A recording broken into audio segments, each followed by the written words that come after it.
watching Blythe Natural Living. I'm your host, Blythe Metz. Joining me today is the blender girl, Tess Masters. Yay! I'm so stoked that you're here. Oh, thank you for having me. We've done all those Google chats together and been emailing for so long. So right, now you're here. Yay! So your blog is amazing. Thank your new you. book, I'm so excited to talk about. It looks beautiful. You. So why are you doing what you're doing? And like everyone's loving it. Oh God, I love you for saying that. It's true, it's true. Well, I was making my living as an actor and a presenter and a voiceover artist, and I just love to cook, and I was obsessed with, you know, healthy living and natural ingredients and whole foods, and I had Epstein-Barr virus when I was a teenager, and so that sort of started me on the whole foods path. And so you decided to use food to heal that. Yeah, so that was kind of the impetus in a revolution to the way that I ate, you know, as food as medicine. And so I dogmatically, you know, religiously followed all these different diets, you know, vegan, raw, Ayurvedic, Chinese yin and yang, body ecology principles, alkaline diets, everything. I mean, I was macrobiotic for about 10 years.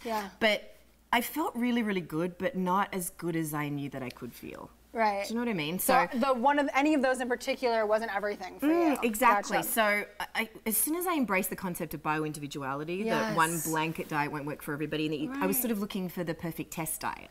You know? So I sort of cherry-picked from all these different philosophies, you know, whole food, pillars of whole food. And that sort of got me thinking about the perfect blend.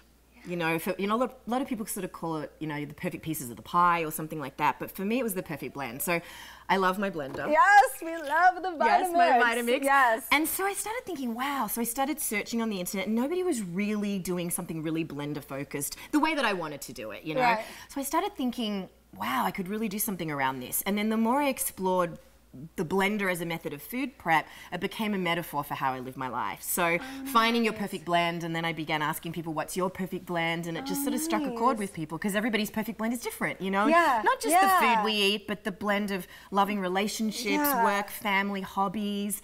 It all kind of fits into a perfect blend for health and happiness. So when I went to write my book, obviously they're blender recipes, but we don't coat check our teeth at the door. Yeah, no. That's an important thing. It's not all pureed food. There's, you know, appetizers, dips, snacks, main meals, desserts, you know, condiments, and obviously smoothies and soups. But I wanted to make a smoothie today because what's great about this smoothie is, you know, there's so many wonderful smoothies. You can throw something together very, very quickly and easily, but what's great about this smoothie is it really takes you on a flavor journey like a main meal, you know? So I see, you're not just getting like fruits, you're getting these levels and the roundness. So this is a pineapple salsa smoothie, and so we're getting a beautiful blend of sweet and savory and spicy. It kind of hits you on the front and expands in the mouth, and you get this spicy explosion on the back end. So it's really, really fun. I love it. And you really feel like lunch. You don't feel like a fruit smoothie sort of feels like just like breakfast or something, but it's like this is like a meal.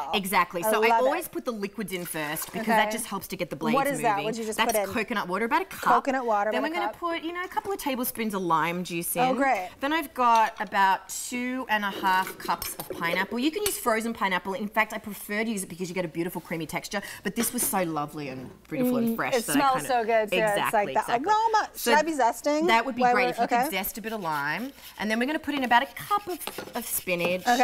Then we're going to do about 1/4 cup of cilantro, and that's my favorite.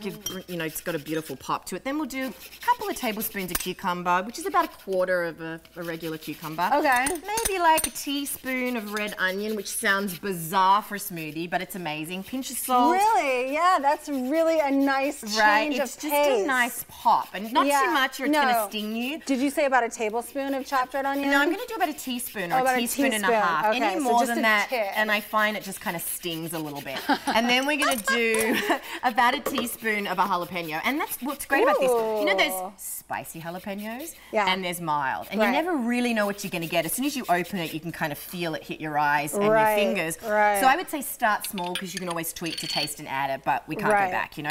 And then finally, we're going to add the ice, just so it helps to pull the ingredients down through the blades. And then we're going to put maybe just like a pinch of zest. Wow, look at you. You're like a professional zester here.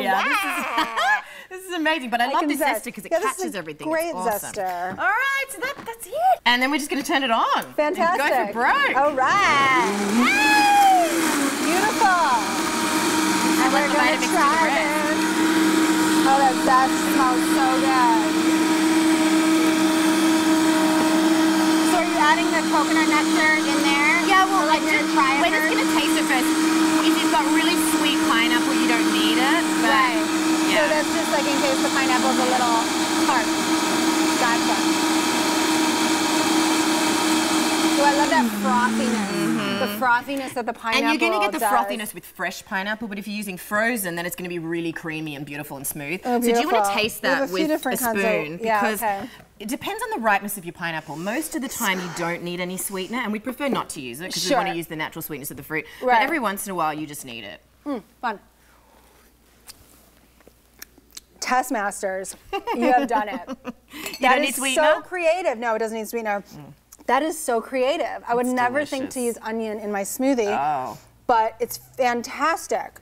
I will use anything in a smoothie, quite frankly. I mean, you just never know. That's how you discover, you know, beautiful things that you might not. Yeah, right. Exactly. You just try it. You just this really is the pineapple salsa. And you could do mango. You could do all kinds of fruit salsas with this basic concept with these ingredients. Just switch out the pineapple for some mango or citrus. Yum. So people can find this recipe in your book, The Blender Girl. How beautiful is this book, folks? Really, really nice. Now, and is this even out yet? Is this like brand new release? No, it comes out April 8th. Oh, great. So this is, yes. And you can find it anywhere books are sold. Amazon, Williams-Sonoma, Barnes & Noble. Yeah. And you're going to be in the Williams-Sonoma catalog as well. That's really exciting. Yeah, it's very exciting. They've been incredibly supportive of the book. So thank you, Williams-Sonoma. Absolutely, we love you. Good stuff. So people can find you at theblendergirl.com, yes, and of course on your YouTube channel. Thanks, y'all. And remember, feel good, and good food really does help. Thank you. Please subscribe to our channel. And for more information about our home study course, Culinary Healing, 5-minute recipes for health, happiness, and beauty, visit BlytheNaturalLiving.com. See you there.